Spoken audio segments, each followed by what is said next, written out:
that we are looking at? What is the data that we are looking at? تو اگر آپ دیکھیں کہ آپ کے کیسز جو تھے آج بھی وہ اسی رفتار سے گرو کر رہے ہیں. جو نئے کیسز آپ رپورٹ کر رہے ہیں اور جو اموات ہیں. وہ صحیح بات ہے کہ جو کیسز آپ رپورٹ کر رہے ہیں اپنے اسٹیٹسٹک میں وہ ٹیسٹڈ کیسز کے ہیں, مگر the growth pattern is almost the same. For example April 21 کو یہ جو ہے اپریل اس وقت 152 اگر کیسز تھے, تو جو گرو کرتے کرتے آپ کے کیسز اس وقت 17 مارچ 21 کی بات کریں 17,000 ہو گئے. اسی طرح ڈیتھس بھی بڑھتی جا رہی ہیں. So I'm not sure unless the special assistant is looking at some data which is not available to us. تو یہ بہتر ٹرینڈ کہنا اور پھر دوسرے ملکوں سے کمپیئر کرنے میں بہت سارے اور ویریبلز ہیں جو آپ اگنور کر رہے ہیں ہم لوگ. فار ایگزامپل جو امریکہ میں اور اٹلی میں سیڈنگ ہوئی تھی وہ that was a lot heavier than what happen in Pakistan. For example mid February تک امریکہ میں 5,000 لوگ جو تھے وہ چائنا سے اور یورپ سے کینیڈی ایئرپورٹ میں آئے تھے. اٹلی میں 2,500 آئے تھے, اور پاکستان میں جو باہر سے لوگ آئے تھے اس وقت وہ صرف 10 لوگ آئے تھے. So there are many more variables, and comparing ourselves with other countries, I think, is not really very a useful thing to do. ہمیں اپنے جو internal statistics اور numbers ہیں ان پہ خیال کرنا چاہیے. That brings me to the issue of the lockdown. Lock کا پرپز ہر جگہ کے اوپر جو ایپیڈیمکس میں یہ ہوتا ہے کہ یو فلیٹن دا کرو, which means that it gives you time to get your hospitals and other responses prepared. تو کیا ہم نے جو ہے وہ اچیو کیا ہے؟ I don't know that we achieved that. اور دوسرا ہمارے نمبرز اس سے وہ کم نہیں ہوئے. So I'm not sure کہ لاک ڈاؤن کا جو پرپز تھا وہ ہم نے اچیو کیا یا نہیں. Having said that, I also say کہ وہ ایکچوئل لاک ڈاؤن نہیں تھا کیونکہ بازار ہر وقت کھلے تھے اور لوگ جو تھے وہ پھر رہے تھے. So I'm not sure what are the numbers we are looking at when we say کہ ہم نے لاک ڈاؤن جو ہے وہ ہمارے لیے یوزفل تھا, اور کس بیسس پہ جو لوگ کہہ رہے ہیں کہ لاک ڈاؤن ہونا چاہیے وہ کس بیسس پہ کہہ رہے ہیں کہ لاک ڈاؤن ہونا. What are the internal numbers and what is the internal situation that they are looking at. تو میری یہ چیز یہ ہے ایشو کہ ہمیں کوئی science, we need to bring some science to our analysis and some context to our analysis. ہمارے ملک کی جو انٹرنل انڈیجنس سچویشن ہے, جس طرح ہمارے ملک میں وائرس ایکٹ کر رہا ہے, جس طرح ہماری پاپولیشن کا رسپانس ہے, جس طرح کہ ہماری گورنمنٹ کا اور پالیسی میکرز کا رسپانس ہے, the outcome that we are seeing now is a result of a combination of all those factors. And I think that is how we should analyze that. Having said that, I personally I'm on record to say that I think a lockdown in Pakistan has not been very useful. And I don't think that, lockdowns are useful at a certain time in the life of the epidemic. It is quite possible that, اور پھر وہ کس طرح enforce کیا گیا, وہ کتنا strict تھا, اور اس کے جو ریپرکشنز ہیں, آئی ایم شیور کہ اس کی ریپرکشن جن ملکوں میں وہ بڑا اسٹرکٹلی انفورس کیا گیا وہاں پہ they catered for making sure that people were looked after who were locked down. اور اگر ہمارے پاس وہ کیپیسٹی نہیں ہے and we are going to push people further into poverty and further into malnutrition. وقت میرا ذرا کم ہو رہا ہے, میں لیکن یہ پوائنٹ ذرا کنٹینیو کرنا چاہوں گا. آپ نے بہت ہی ایک دلچسپ نقطہ اٹھایا ہے کہ پینڈیمک کی لائف میں کچھ سٹیجز ہوتے ہیں, ان سٹیجز کے مطابق آپ کو چلنا ہوتا ہے. اب شرازی صاحب, ابھی جو یہ ڈاکٹر حسن صاحب کی بات پہ بھی میں ذرا ٹچ کرتے ہوئے چلوں, ٹیسٹنگ کے حوالے سے کل 990 نئے کیس کرونا وائرس کے کیسز کی تصدیق ہوئی ہے.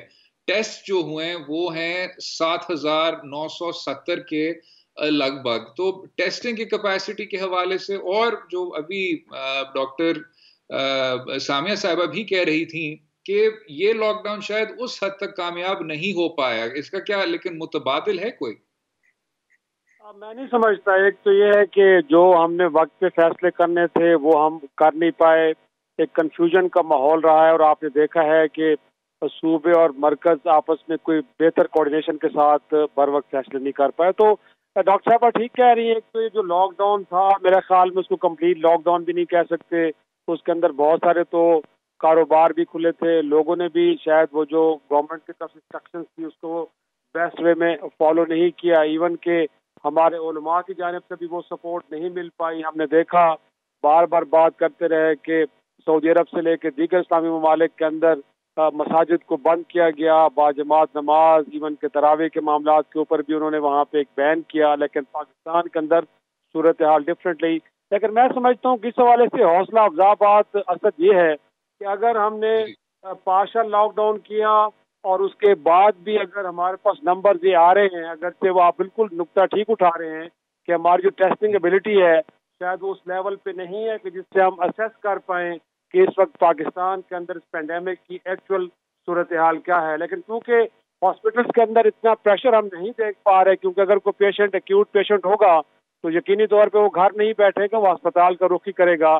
تو ہمیں ہاسپٹلس کے اندر اگر اتنے بڑی تعداد میں لوگ نظر نہیں آ رہے تو ہم یہ کہہ سکتے ہیں کہ پاکستان کے اندر پینڈیمک کی صورتحال اتنی ورس نہیں ہے جتنی کہ ہم نے یورپ میں یا امریکہ میں دیکھی ہے.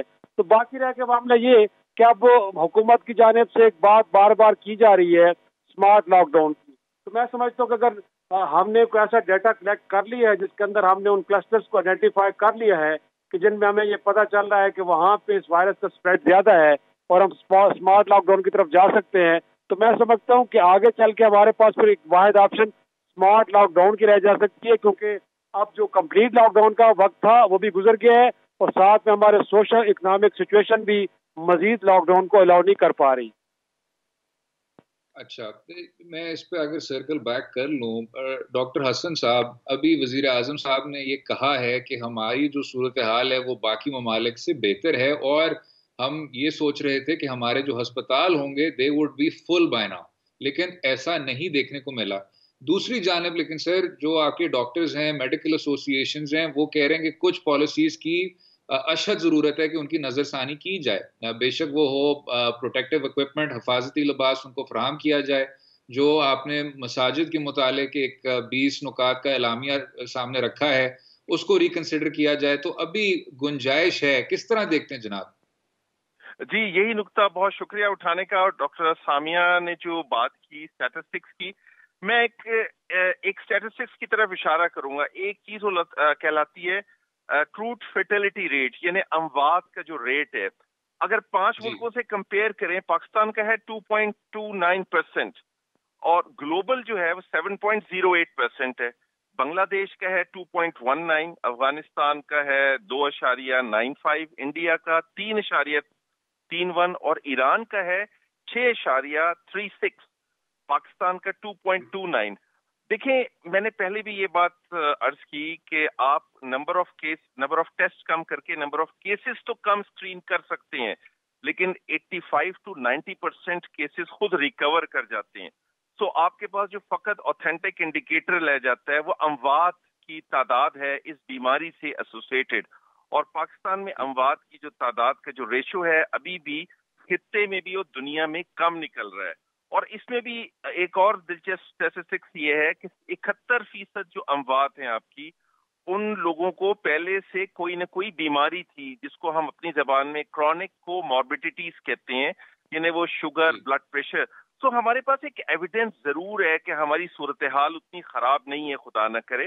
اور ہاسپٹلس کی جس طرح آپ نے بات فرمائی, بالکل ہاسپٹلس میں اتنا بوجھ نہیں ہوا جتنا کہ ہم ایکسپیکٹ کر رہے تھے کہ ہو جائے گا.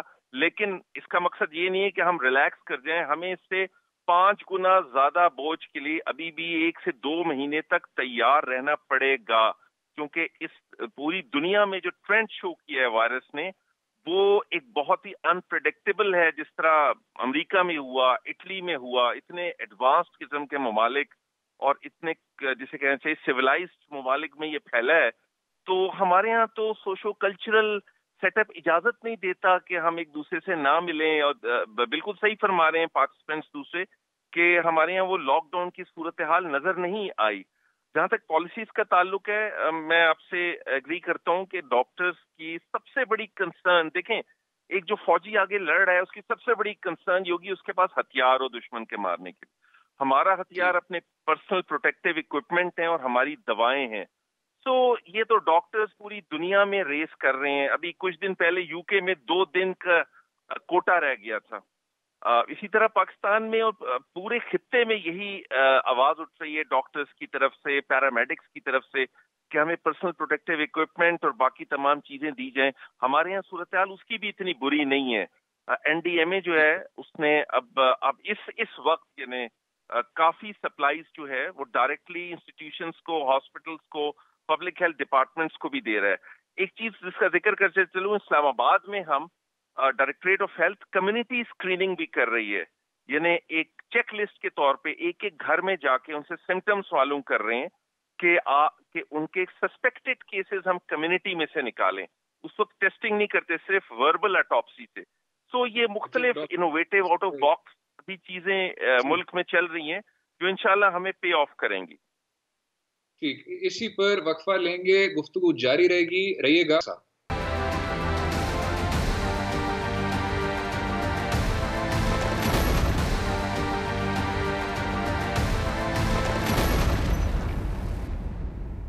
Welcome back to Do Raaye. Coronavirus پر بات ہو رہی تھی اور اب ذرا صوبہ سینٹرک ڈسکشن کرتے ہیں. ڈاکٹر سامیہ صاحبہ, ابھی آپ نے سنا جو پاکستان کی ٹریجیکٹری ہے وہ کچھ ممالک سے اسٹیٹسٹکلی شاید بہتر ہو, لیکن جیسے آپ نے کہا ہم کون سے ڈیٹا سیٹ دیکھ رہے ہیں وہ بہت سوال ہے.